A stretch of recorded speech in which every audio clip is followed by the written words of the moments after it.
ये तो आपने देखा ही है कि फिलीपींस ने जिस तरह चीन को सबक सिखाने के लिए अमेरिका से 12 F-16 लड़ाकू विमान की डील की है, उसने चीन की आंखें ही लाल कर दी हैं।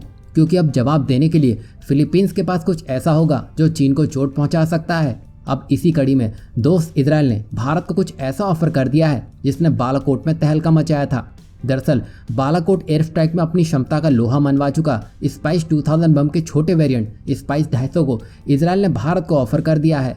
इस बम को इजराइल की प्रसिद्ध हथियार निर्माता company Rafael advance defence system ने बनाया है।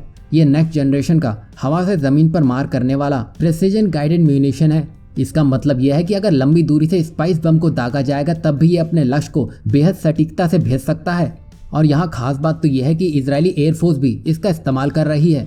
कई रिपोर्ट्स में यह भी कहा गया है कि गाजा पट्टी में हाल ही में इजरायली वायुसेना के हवाई हमलों में इसी बम का इस्तेमाल किया गया था। इस बम ने बेहद सटीकता से घनी आबादी में मौजूद हमास के कई ठिकानों को बर्बाद कर दिया था। हालांकि इजराइल ने आधिकारिक तौर पर इस बम के इस्तेमाल की पुष्टि नहीं की है। यहाँ हम आपको बता दें कि ये स्पाइस बम फैमिली का सबसे नया मेंबर है और इस बम ने भारत के एरो इंडिया शो में इजरायली कंपनी ने स्पाइस 250 एक्सटेंडेड रेंज बम को प्रदर्शित भी किया था। और इसमें खास बात यह है कि ये चलते हुए लक्ष्य को भी निशाना साध सकता है।